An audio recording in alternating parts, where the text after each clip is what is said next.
Bienvenidos a otro capítulo de La Verdad. Como en cada video, les traemos un evento, un suceso o un individuo cuyo impacto les hizo ganar una mención de honor en nuestro canal. Hoy les traeremos el caso del ex sacerdote John Fate, que gracias a las autoridades eclesiásticas evitó ir a prisión durante 58 años luego de violar y desvivir a una joven maestra y ex reina de belleza durante la Pascua del año 1960. Este episodio de hoy es traído a ustedes por Explora el universo del refresco con Gilberto Service, tu compañero de confianza para todas las necesidades relacionadas con máquinas dispensadoras de soda, vino, hielo y bebidas en general. En el corazón de nuestro compromiso está la excelencia en reparaciones, ventas y alquileres. Con más de una década de experiencia nos enorgullece ser líderes en el mercado ofreciendo servicios personalizados y soluciones innovadoras. Ya sea que necesites dar vida a tu máquina de soda preferida, estés buscando la última tecnología en máquinas de hielo o busques opciones flexibles de alquiler, en Gilberto Service encontrarás la respuesta. Nuestro equipo de técnicos altamente capacitados está listo para abordar cualquier situación, brindándote tranquilidad y asegurando que tu experiencia refrescante sea inigualable. No solo nos preocupamos por tus máquinas, sino también por tu satisfacción. En nuestro catálogo de ventas descubrirás una variedad de opciones para satisfacer tus necesidades, desde máquinas compactas hasta modelos de última generación. Además, ofrecemos opciones de alquiler flexibles, ideales para eventos, fiestas o cualquier ocasión especial. En Gilberto Service no solo somos expertos en tecnología de máquinas, sino también valoramos la relación con nuestros clientes. Estamos aquí para brindarte asesoramiento, responder a tus preguntas y garantizar que encuentres la solución perfecta a todas tus exigencias, necesidades y emergencias. Refresca tus momentos con la calidad y la confianza que solo Gilberto Service puede ofrecer. Contáctanos hoy mismo y descubre cómo podemos llevar tu experiencia refrescante a un siguiente nivel. La historia de hoy es un relato desgarrador del poder y en cierta forma descubre la manipulación que ejercen las agencias para limpiar su imagen a conveniencia año tras año. Y esta historia de Irene Garza, una maestra hispana del sur de Texas, devota a la religión y a su familia, se entierra en el olvido mientras que su agresor y último confesor, el ex sacerdote John B. Fate, disfruta la libertad en complicidad de la iglesia. Así es, el manto de la Iglesia Católica cubre una vez más los atroces hechos delictivos de sus representantes más oscuros. En este caso, te contaremos toda la historia detrás del caso, de cómo logró esconderse durante casi 6 décadas y la ayuda que éste recibió para lograrlo de políticos y funcionarios públicos y la Iglesia Católica sin duda, y cómo fue atrapado finalmente después de 58 años. Esta es la historia de un caso que llevó 6 décadas en resolver. Los padres de la víctima murieron sin ver al asesino de su hija tras las rejas, mediante tratos y convenios con la iglesia y algunos representantes políticos interesados en su propia imagen pública. El asesino logró vivir una vida que le habría correspondido a la víctima. Irene Garza tenía 25 años, llevaba en su joven vida una larga lista de logros y particularidades que enorgullecerían a sus padres y la convertirían en una joven ejemplar para su época. Reina de belleza, disfrutaría de presentarse con frecuencia en concursos y recientemente había ganado la corona de Miss Sur de Texas. Además, fue la primera bastonera hispana en una secundaria de mayoría anglosajona y la primera en su familia en asistir a la universidad. Además de su belleza impecable, Irene era maestra especial y muy religiosa, dato no menor que la llevaría a su muerte. El día de su desaparición, vestida para la ocasión, con falda, midi acampanada y blusa, Irene se dirigió a la misa del sábado previo a la Pascua, para después confesarse como regularmente lo hacía sin saber que ese día sería su última confesión.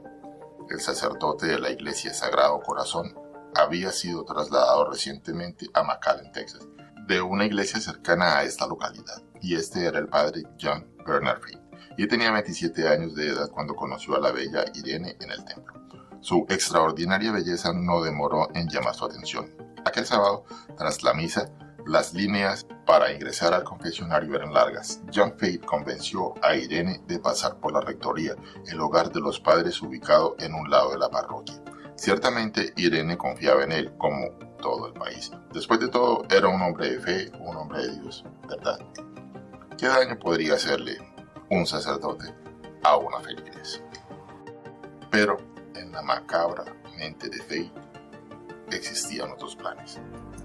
Mientras sus padres y hermanas esperaban por ella, pensando que tal vez se quedó en la vigilia, Irene fallecía y el domingo de Pascua no sería de resurrección para la familia Garza. El cuerpo de Irene fue encontrado 5 días después en un canal de irrigación. Las sospechas eran evidentes. Fate tomó su última confesión, fue el último en verla con vida. Varios feligreses declararon verla en el templo aquella noche. Sin duda alguna, la vieron confesándose con el padre Fate. Fue este el último en verla con vida. Varios feligreses declararon verla en el templo aquella noche.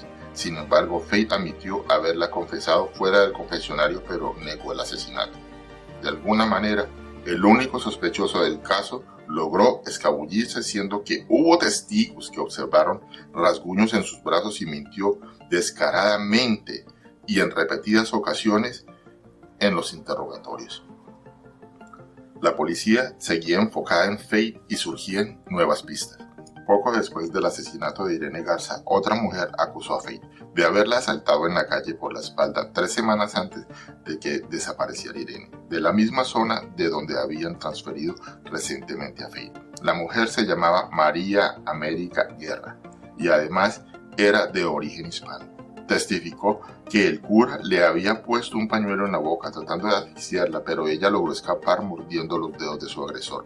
El hombre fue juzgado en 1961 por este ataque, acusado de asalto con tentativa de violación, pero nunca fue condenado a prisión, sino que recibió una multa de $500. Nunca cumplió una condena en la cárcel. También otras 2 mujeres declararon haber sido abordadas por este sacerdote en diferentes ocasiones. Las investigaciones continuaron. Tras varias semanas encontraron un aparato verde, un visor de diapositivas marca Kodak, que pertenecería a Fate a metros de donde se había encontrado el cuerpo de Irene Garza.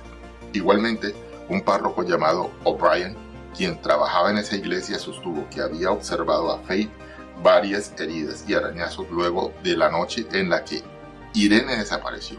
Sin embargo, el jefe de la policía local, Clint Mussey, le dijo a la prensa: simplemente no tenemos ninguna pista convincente en este momento.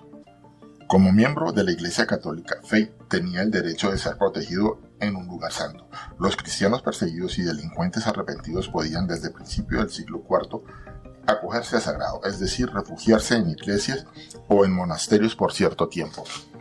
Digno castigo para un asesino violador. Gracias por este 10% del diezmo y colaborar a la noble causa de estos nobles sacerdotes. Vaya descaro de este sistema Ponzi, donde la iglesia te vende a cambio del 10% de todo lo que tienes una entrada libre de todo pecado al paraíso. Y bien, el caso queda cerrado. La noble iglesia católica decide tomar parte en el asunto y envía a John Fate a un monasterio en Missouri, donde confesaría a su superior Dale Takani el asesinato de Irene. Años más tarde, en enero de 1964, Fate se trasladó a la ciudad de James Springs, en Nuevo México, donde fue instalado en un monasterio para sacerdotes que padecen problemas que van desde el abuso de sustancias hasta el abuso sexual. Durante los 7 años que pasó ahí, Fate ascendió al puesto de superior y supervisó a más de 80 sacerdotes. La evidencia era contundente, testimonios, sospechas y pruebas apuntaban al único asesino posible. Pero ¿por qué dudaba aún la policía en arrestarlo? ¿De dónde provenía tanta impunidad?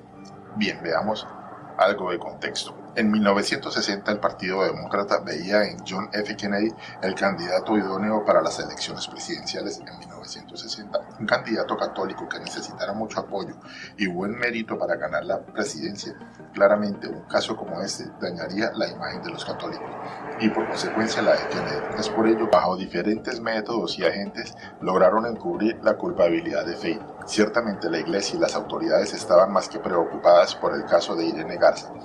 Como prueba de ello existe una carta entre dos personas religiosas donde discuten que el caso no solo podía afectar a la iglesia sino que también a la campaña de John F. Kennedy y que la oposición podía sacar ventaja de eso. La carta fue presentada durante el juicio por Thomas Doyle, un cura experto en abuso sexual dentro de la Iglesia Católica, y fue obtenida de la Arquidiócesis de San Antonio y la Diócesis de Corpus Christi. Tiempo después, en 1971, Fate solicitó abandonar la iglesia y recibir dispensa de sus deberes clericales. Se mudó a Phoenix, Arizona, donde se casó con una mujer y tuvieron 3 hijos. A partir de ahí, siempre amparado de la iglesia, trabajó durante 17 años en el Banco de Alimentos St. Vincent de Paul, fundado por la Iglesia Católica de Arizona. ¿No es un bello final para un asesino? ¡Qué dulzura!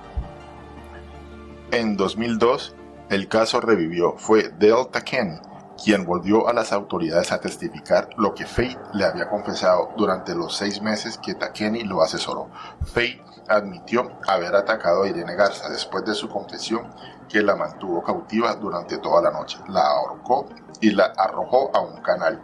Con ese testimonio, Garza obtendría la justicia. O algo similar. ¿Por qué volvió a apagarse?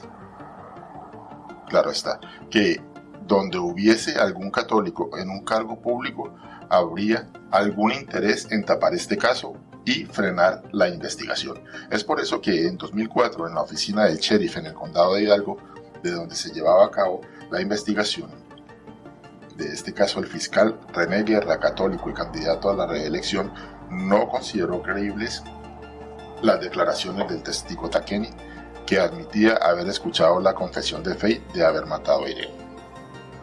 Y esto no fue sino hasta el 2015, que un nuevo candidato a fiscal, Ricardo Rodríguez Jr., tomó el mando de la investigación y tras prometer a la familia Garza la justicia, llevó a Fate a un nuevo juicio en el año del 2017.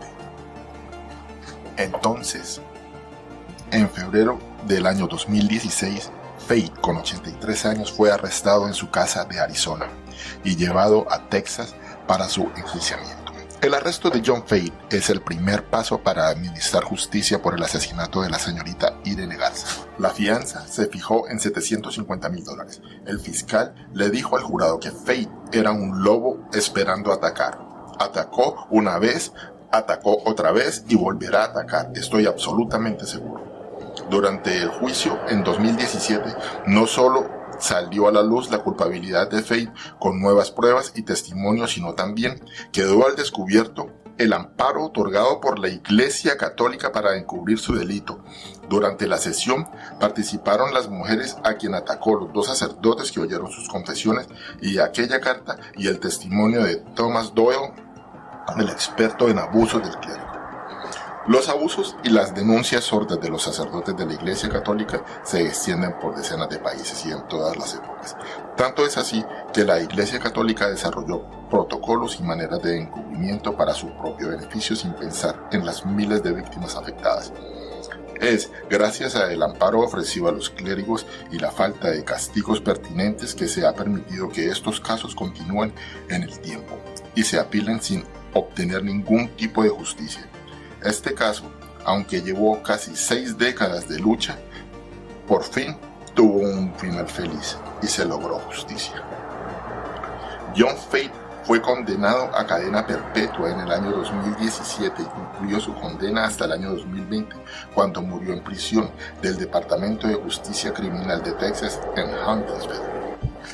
Estos abusos sucedieron y sucederán debido a la ley canónica, el sistema legal de la ley católica, que dicta que cada obispo y arzobispo guarde y retenga carpetas y archivos, como se les llama comúnmente a estas carpetas, Contienen todo tipo de información sobre la vida en cada uno de esos territorios en donde está escrito los archivos personales de cada sacerdote que sirven en la AI y son secretos.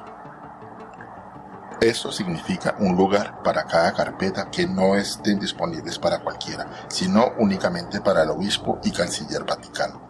Los documentos sobre asuntos especialmente sensibles son situados en estos archivos secretos, incluidos los de los sacerdotes que han cometido ofensas contra la moral, tales como abusos sexuales a menores. En cientos de casos la justicia pidió que revelaran dichos archivos para casos particulares y la verdad resultó en el encubrimiento y la mentira por parte de los arzobispos. El caso más famoso fue en el año 2002 en Boston. El caso, la arquidiócesis se rehusó a revelar ninguna carpeta, incluidos los documentos secretos. El periódico de Boston, el Boston Globe, los llevó a la corte civil. El juez, que era católico, ordenó que los documentos se entregaran al diario. El impacto en el público fue como una bomba nuclear. Los documentos revelaron que los arzobispos habían estado mintiendo, escuchen esto, y escondiendo a los abusadores sexuales por muchas décadas. Actualmente, la ley canónica ha realizado algunos cambios, pero no son suficientes, y los últimos 2 papas han ofrecido disculpas a las víctimas de abuso por parte de sus sacerdotes. Sin embargo, los arzobispos culpables de encubrimiento siguen libres. Y bien, llegamos al final del capítulo, y a mí se me complica procesar la idea de que una iglesia y un organismo judicial de Estados Unidos están detrás del encubrimiento del asesinato de una persona, cuyo único delito, cuyo único pecado fue confiar en la Iglesia Católica y en sus dirigentes. La verdad y la carta. La carta.